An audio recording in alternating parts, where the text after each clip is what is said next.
Hey, this is contingency table question number 5. What kind of correlation exists given the table below? So just as previously, we have to make a determination about how strong this one is, as well as whether or not it's in a positive or a negative direction. So if I go and get my highlighter out, and I start looking for cells that contain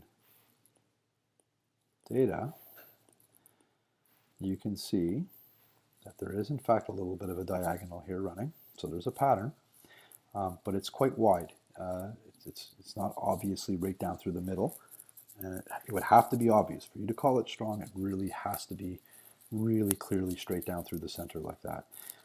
In this case, though, there is a weak correlation that we can note in terms of the strength.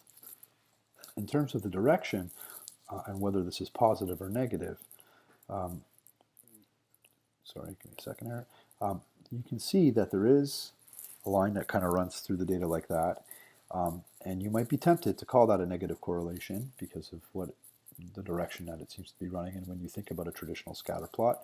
But I remind you that if you take that contingency table and you turn it to how a scatter plot works, where the x is along the bottom there and the y is running up and down, now you can really obviously see that the diagonal is running in a positive direction.